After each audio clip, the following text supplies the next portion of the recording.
네, 오늘은 마가복음 12장 1절에서 12절 말씀을 중심으로 마음을 열고 비우라 라는 제목으로 하나님의 말씀을 나누도록 하겠습니다. 자, 여러분, 하나님은 우리에게 왜 성경을 주셨을까요? 그리고 하나님은 이 성경을 통해서 우리에게 도대체 무엇을 가르쳐 주고 싶으셨던 것일까요? 자, 성경이 가르치는 중요한 한 가지가 있습니다. 그것은 바로 하나님은 누구신가 라는 것입니다. 자, 성경은 하나님을 소개하는 책이지 무엇을 해라, 무엇을 하지 말라 이런 규칙을 우리에게 먼저 들이미는 그런 책은 아닙니다. 자, 창세기 12장 1절 2절 말씀을 보면 하나님께서 아브라함을 처음 부르시는 장면이 기록됩니다. 1절 말씀, 여호와께서 아브라함에게 이르시되 너는 너의 고향과 친척과 아버지의 집을 떠나 내가 내게 보여줄 땅으로 가라. 2절, 내가 너로 큰 민족을 이루고 내게 복을 주어 내 이름을 창대하게 하리니 너는 복이 될지라. 자, 여러분, 이 말씀이 굉장히 중요한 말씀인데요. 왜 이렇게 중요할까요? 이 말씀을 받는 사람이 바로 아브라함, 믿음의 조상이었기 때문입니다. 자, 그렇다면 믿음의 조상이라는 말이 왜 중요할까요? 하나님께서 믿음의 조상에게 주신 그 축복은요, 한 사람의 복으로 끝나지가 않았다는 것입니다. 하나님을 믿는 그 후손들에게까지 이 복이 주어지기 때문에 믿음의 조상이라는 단어가 중요한 것입니다. 자, 그래서 이 말씀은요, 아브라함에게만 주신 말씀이 아니에요. 믿음으로써 아브라함의 후손이 된 우리에게도 주신 말씀이라는 겁니다. 자, 아브라함의 복이 우리에게 그대로 임한다는 것이죠.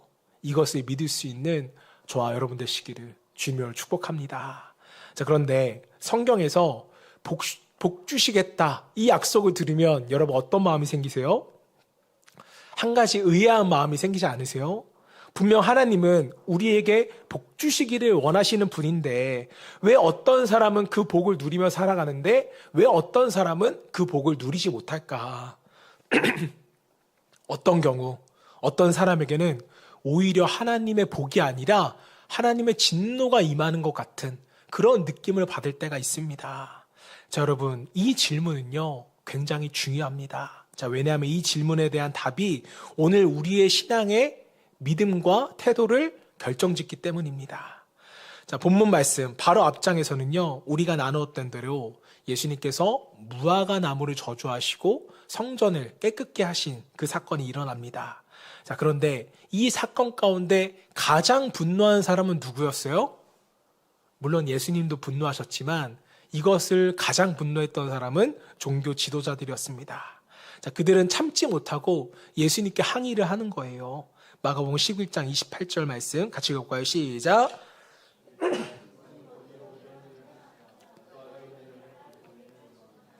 지금 여러분, 성경이라서 굉장히 정중하게 표현한 거예요. 쉽게 말하면 야, 네가 뭔데 무슨 권한으로 우리한테 이래라 저래라 하는 거냐 이렇게 말하고 있는 거죠. 자, 이때 예수님께서는 바로 대답하지 않으시고 오히려 그들에게 한 가지 질문을 던지십니다. 마가복음 11장 29절 30절 말씀, 예수께서 이르시되 나도 한 말을 너희에게 물으리니 대답하라. 그리하면 나도 무슨 권위로 이런 일을 하는지 이르리라. 요한의 세례가 하늘로부터냐 사람으로부터냐 내게 대답하라. 예수님은 아주 단순한 질문을 하시는 거예요. 세례 요한이 베풀었던 세례가 하늘로부터 온 것이냐 아니면 사람으로부터 준 것이냐 라는 질문이었습니다. 자, 그런데 놀랍게도 종교 지도자들이 이 질문에 답을 해야 하네요? 안 하는 거예요. 자, 성경은 그 이유를 이렇게 설명합니다. 31절부터 33절 말씀 같이 읽어봅니다. 시작. 그들이 서로 의논하여 이르되 만일 하늘로부터라 하며 어찌하여 그를 믿지 아니하였느냐 할 것이니 그러면 사람으로부터라 할까였으나 모든 사람이 요한을 참선지자로 여김으로 그들이 백성을 두려워하는지라. 이에 예수께서 대답하여 이르시되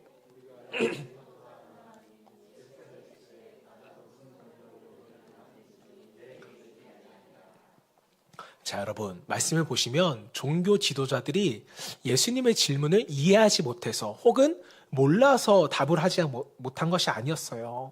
그들은 너무나도 잘 알고 있었습니다. 속으로는 말하고 싶을 거예요.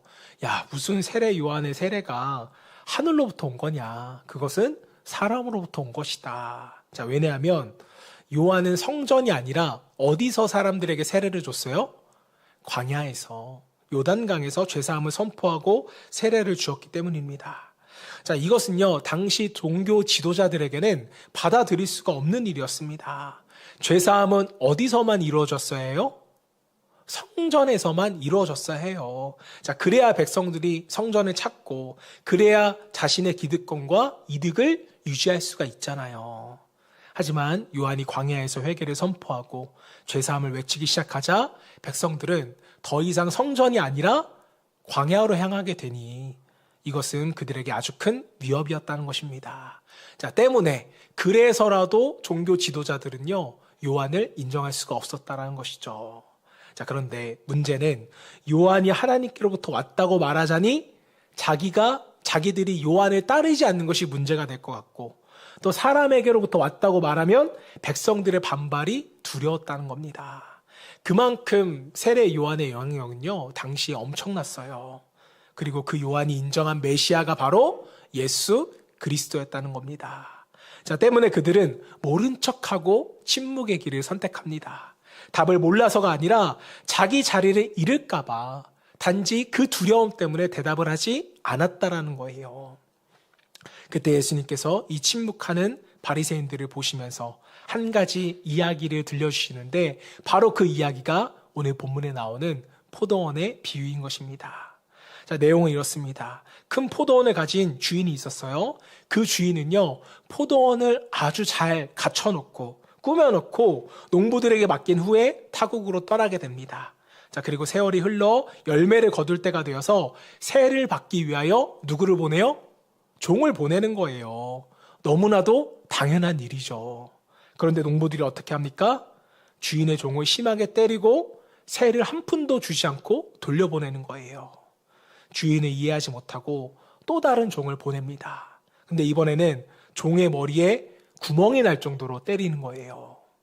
그래도 주인은 포기하지 않고 또 다른 종을 보냈습니다. 그런데 이번에는 종을 죽였다는 것입니다. 자, 마침내 주인은요, 자기에게 하나밖에 없는 아들을 보내며 이렇게 말합니다. 본문 6절 같이 읽어봅니다. 시작. 이제 한 사람이 남았으니 곧 그가 사랑하는 아들이라. 최후로 이를 보내며 이르되 내 아들은 존대하리라 하였더니.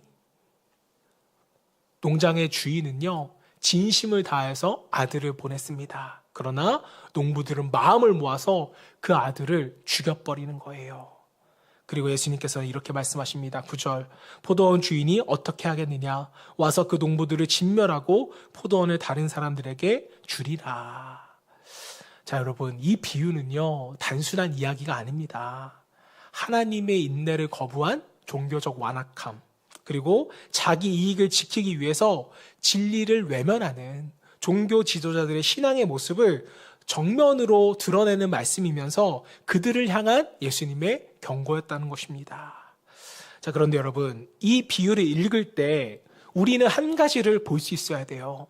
그게 뭐냐면요, 우리를 향한 하나님의 사랑이 먼저 이 이야기에는 담겨져 있다는 겁니다. 자, 이 비유를 가만히 들여다보면 아주 놀라운 사실을 발견하게 되는데요. 하나님께서 우리에게 복 주시기 위해서 얼마나 애쓰시고 계시는가, 이 모습이 담겨져 있다는 거예요. 본문을 보면 주인은 가장 먼저 종을 보냅니다. 이 종들은 누구를 가리키는 걸까요?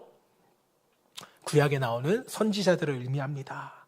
하나님은 우리에게 복 주시기 위하여서 당신의 종들을 보내셔서 하나님 나라와 천국에 대하여서 선포케 하셨습니다. 하나님이 맡기신 교회와 하나님의 나라를 위해 우리가 어떻게 살아가야 할지, 헌신해야 될지, 그래서 어떻게 복을 누려야 할지도 자세하게 선지자들을 통하여 말씀해 주셨어요. 자, 그러나 백성들은 그 하나님의 종들의 메시지를 듣지 않았습니다. 선지자들의 외침에 귀를 기울이지 않았다는 거예요. 그런데 여러분, 하나님은 여기서 포기하지 않으십니다. 계속해서 선지자를 보내세요. 그리고 마침내 그분의 독생자 예수 그리스도까지도 이 땅에 보내주십니다. 자, 그런데 그 사람들은요, 그 아들마저도 죽이고 하나님의 뜻을 모른 척합니다. 이해도 과정, 선지자를 보내고 독생자 예수 그리스도를 이 보내는 모든 과정은 분명 사랑에 기인한 하나님의 노력과 계획이었다는 것이죠. 자, 그렇다면 여기서 우리는 질문이 한 가지 생깁니다. 왜 농부들은 종의 말들을 듣지 않았을까? 왜 주인이 보낸 종들뿐만 아니라 마침내 아들까지 죽이고 만 것일까?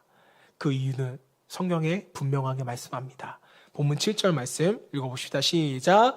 그 농부들이 서로 말하되 이는 상속자니 자 죽이자. 그러면 그 유산이 우리 것이 되리라 하고. 이유는 한 가지였어요. 뭐 때문에요? 그들의 욕심 때문이었습니다. 아들을 죽이면 이 모든 것이 내 것이 될 것이다 라는 착각과 욕심 때문이었다는 거예요. 종교 지도자들이 왜 예수님의 질문에 대답을 못했습니까? 진리를 몰라서가 아니라 자신들의 이권과 이득이 사라질까 봐 대답을 못했다는 거죠. 포도원의 농부들이나 종교 지도자들 모두가 그저 자기 이득과 자리를 지키기 위한 욕심 때문에 주인과 예수님을 배척하고 이와 같은 일을 벌였다는 것입니다.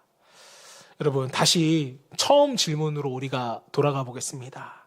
하나님은 분명 우리에게 복 주시기를 원하시는 분인데 왜 어떤 사람은 하나님의 복을 받고 왜 어떤 사람은 그 복을 누리지 못하는 것일까요? 본문은 이 질문에 대하여 우리에게 아주 명확하게 대답했습니다. 문제는요, 하나님께 있지 않았다는 거예요. 하나님이 복을 아끼셨기 때문도 아닙니다. 하나님이 어떤 사람에게만 복 주시기를 작정하셨기 때문도 아니었어요.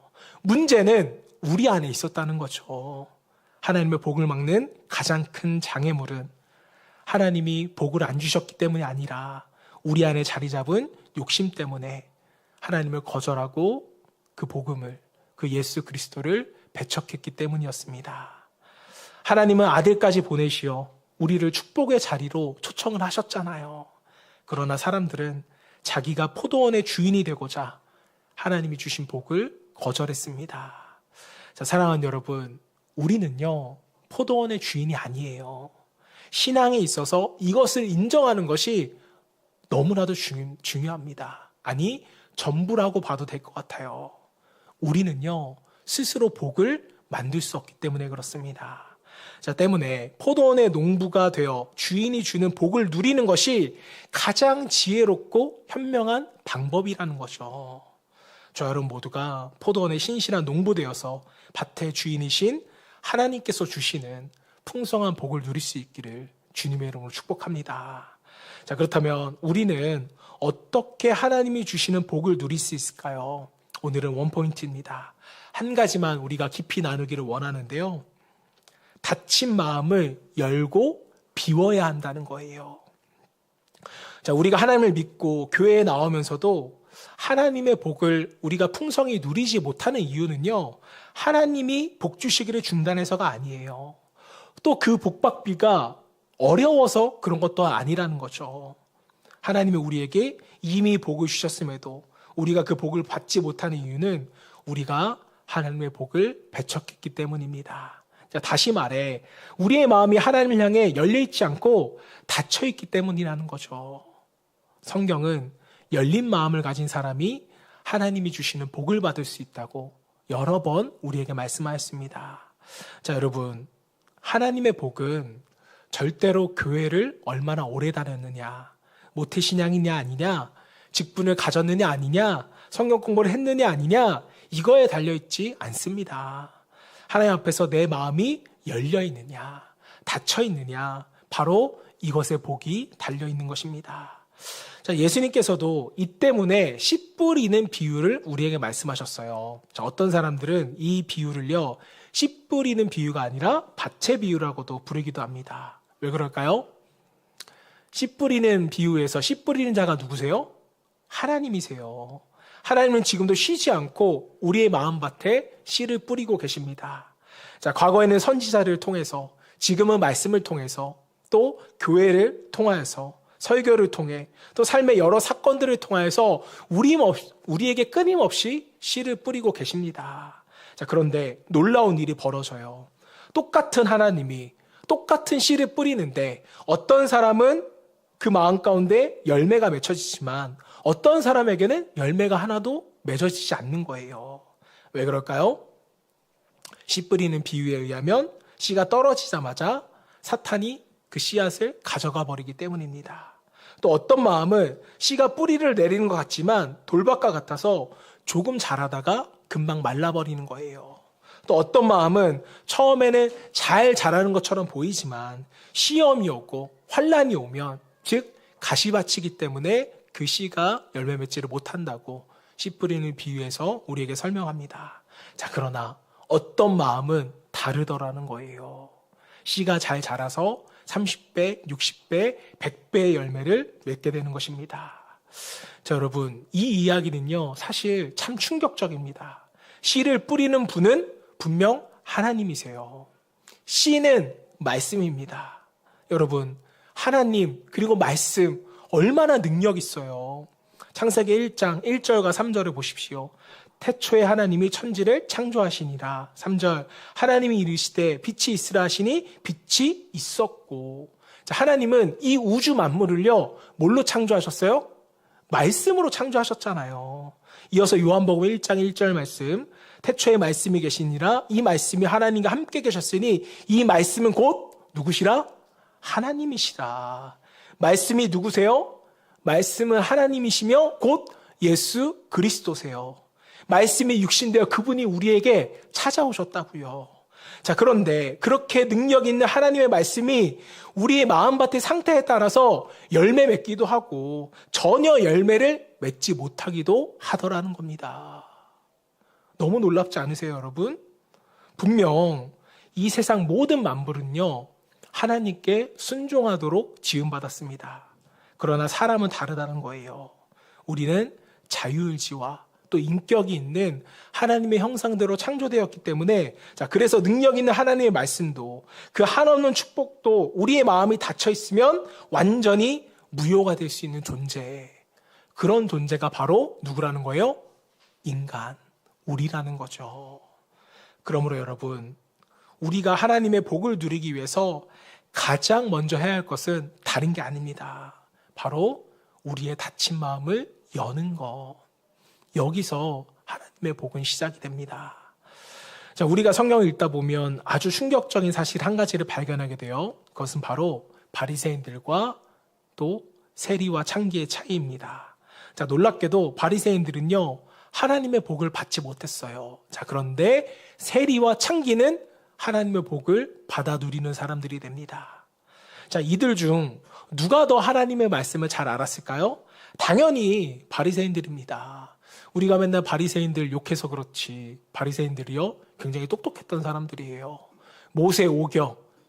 모세오경이 뭔지 아시죠? 뭐예요? 뭡니까? 모세오경? 네, 마태, 마가, 누가, 요한인가요? 아니죠. 창세기, 출애굽기, 레위기, 민수기, 신명기인데 이 성경 5권을 모조리 외우는 사람들이 바로 바리새인들이었어요. 말씀에 정통했던 사람들이고 날마다 예배의 자리, 기도의 자리에 있었던 사람들입니다. 자, 그런데 놀랍게도 그들은 하나님의 복을 누리지 못했다는 거예요. 오히려 성경은 그들이 하나님의 진노 아래 있다고 우리에게 말씀합니다. 자, 반면에 사람들과 바리새인들에게 늘 정죄받았던 세리와 창기는요, 하나님의 은혜와 복을 경험했다라는 거죠. 왜 이런 일이 벌어졌을까요? 이유는 분명합니다. 그들의 마음이 닫혀 있었기 때문이었고, 세리와 창기의 마음은 예수 그리스도께로 열려 있었기 때문이었습니다. 본문의 표현을 빌리면 바리새인들의 마음에는요, 이미 다른 것이 선점이 되어 있었어요. 7절 말씀 우리 다시 한번 보겠습니다. 읽어볼까요? 시작. 그 농부들이 서로 말하되 이는 상속자니 자 죽이자, 그러면 그 유산이 우리 것이 되리라 하고. 그들의 마음을 차지하고 있었던 건 뭐였다고요? 욕심, 탐욕이었습니다. 오늘 본문은 우리에게 분명히 말해요. 우리 마음속에 세상을 향한 욕심이 자리 잡고 있으면 하나님의 축복이 아무리 은혜의 소닥비처럼 쏟아진다 할지라도 우리 마음에서는 열매 맺지 못한다라는 겁니다. 제가 자주 소개하는 인물이죠. 사제이자 하버드 대학과 예일 대학교에서 심리학을 가르쳤던 헨리 나우엔은요, 그의 책 탕자의 귀향이라는 책에서 놀랍게도 자신을 탕자라고 고백을 합니다. 그는 죽을 힘을 다해 노력한 끝에 하버드와 예일 대학교의 교수라는 세상에서 흔히 말하는 성공의 자리에 올랐다고 말을 합니다. 그리고 이후에는요, 수많은 곳에서 강연 요청이 들어오게 되면서 명성과 부를 얻게 되었습니다. 사람들이 보기에는요, 정말 부러울 것이 없는 인생이었다는 것이죠. 자, 그런데 정작 그의 마음속에는 평안함이 하나도 없었다고 합니다. 그렇게 원하던 자리에 올랐는데도 삶은 여전히 허전했고 공허함만 느낄 뿐이었습니다. 그래서 굉장히 방황하며 살아갔다고 해요. 자, 헨리 나우엔도 당시에는 자기가 왜 이런지를 아무리 찾아도 그 이유를 몰랐다고 합니다. 자, 그러다가 훗날 정신지체 장애인들을 섬기는 라르시라는 공동체에 들어가서 하나님이 주시는 복을 경험한 후에야 그 이유를 그제서야 알았다고 합니다. 자, 그리고 그는 놀랍게도 그 공동체를 떠나지 않고 그곳에서 생을 마감하게 됩니다. 이 이야기는요, 제가 수요 예배 때도 한번 나눈 적이 있습니다. 하버드와 예일대 교수직을 포기하고 장애인 공동체에서 생을 마감한다는 것, 여러분, 과연 쉬운 일일까요? 오늘날 아마 상상하기도 어려운 일일 것입니다. 하지만 헨리 나우엔은 그곳에서 하나님이 주신 복을 누리게 되었는데, 자, 이전에 자신이 이 축복을 누리지 못한 이유가 하나님을 몰라서가 아니라 자신의 마음이 닫혀있기 때문이라고 헨리 나우엔도 고백을 합니다. 자신의 마음이 닫혀있고 다른 것들로 가득 차 있기 때문에 하나님이 주시는 그 평안과 축복을 담을 수가 없었고 하나님의 음성 또한 들을 수가 없었다라고 말합니다. 자, 위대한 영성가 헨리 나우엔조차도 세상에 대한 욕심 때문에 또 성공에 대한 갈망 때문에 하나님의 복을 누리지 못했다는 겁니다. 자, 그래서 나우엔은요, 그의 책에서 이렇게 고백을 합니다. 이미 다른 액체로 가득 찬 항아리에 비가 내린들 무슨 소용이 있겠는가. 그때 나의 마음에는 하나님의 복이 거할 공간이 없었다. 자, 사랑하는 여러분, 하나님은 분명 지금도 우리에게 복을 주시고 그분의 은혜의 소낙비 또한 쉬지 않고 내리는 줄로 믿습니다. 자, 그런데 우리는 왜 그 복을 누리지 못하는 것일까요? 계속적으로 반복해서 말씀을 드리지만 우리 마음 가운데 이미 다른 것들로 가득 차 있기 때문에 하나님의 복을 담지 못하는 것입니다. 헨리 나우엔은요, 그 공간을 만들기 위해서 장애인 공동체로 들어갔습니다. 그리고 정신지체 장애인들과 함께 살며 그들을 섬기다가 생을 마감했습니다. 세상의 기준으로 보면 너무 낭비하는 인생 아니에요? 하버드 대학교 교수가 장애인 공동체에서 장애인을 돌보다가 여러분 생을 마감하는 것, 세상 사람들이 보기에는 분명한 낭비입니다. 하지만 그는 그곳에서 하나님을 만났고 그곳에서 하나님의 축복을 누리게 되었습니다. 그리고 그곳에서 받은 하나님의 은혜를 책으로 남겨요. 그는 이미 이 땅에 없지만 그 책은 지금도 살아서 전 세계에서 그 누구도 흉내낼 수 없는 엄청난 영향력을 끼치고 있습니다. 헨리 나우엔은 사제인데 카톨릭보다 기독교인들이 훨씬 많이 읽는 그런 작가의 책이 되었다는 것이죠. 자, 여러분, 저는 지금 여러분들에게 모든 것을 포기하고 장애인 공동체로 들어가십시오, 이렇게 말하는 것이 아닙니다. 하나님의 복은 우리가 추구하는 높은 곳에 있지는 않다. 그것을 여러분들에게 말씀드리고 싶은 거예요. 하나님의 복은 우리 마음에 빈 공간에 들어오는 것이기 때문에 이제는 닫힌 마음을 열고 저와 여러분 모두가 비움의 훈련을 할 수 있기를 바랍니다. 마음을 열고 우리가 비울 때 하나님의 복을 가득 채움받는 저와 여러분 되시기를 주님의 이름으로 축복합니다.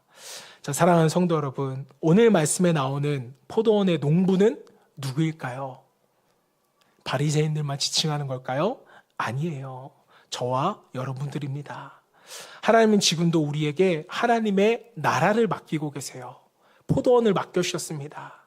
자신의 몸된 교회를 맡기셨고 영혼을 아는 지식을 맡기셨으며 이 땅을 넘어 영혼을 바라보게 하는 하나님의 말씀 또한 우리에게 맡겨주셨습니다. 그리고 그 나라를 통해 하나님의 복을 누리게 하는 성령의 능력까지도 우리에게 맡겨주셨어요. 하나님이 맡기신 모든 것은 우리에게 복이 됩니다. 문제는 우리가 그 맡기심 앞에 어떤 마음으로 서 있느냐. 이 태도가 너무나도 중요합니다. 자, 때문에 오늘 우리가 반드시 기억해야 할 한 가지가 있습니다. 하나님의 복은 능력이 없어서 임하는 것이 아니라, 하나님의 축복이 부재해서가 아니라, 우리 마음이 세상의 것들로 가득 차 있어서 하나님의 복이 머물 자리가 없기 때문이라는 겁니다. 자, 그래서 하나님은 복 주시기 전에 우리에게 먼저 오늘 요청하세요. 나에게로 나와서 너의 마음을 비우라. 헨리 나우엔처럼 삶의 자리를 떠나지 않으셔도 됩니다. 중요한 것은 장소가 아니라 우리 마음의 방향이라는 거예요. 각자의 삶에서 우리의 마음의 방향을 하나님께로 집중할 수 있기를 바랍니다. 오늘 이 시간 복 주신 앞에 나아가 이렇게 고백할 수 있기를 바랍니다. 하나님, 제 마음속에 차지하고 있던 욕심과 고집과 자존심을 내려놓습니다.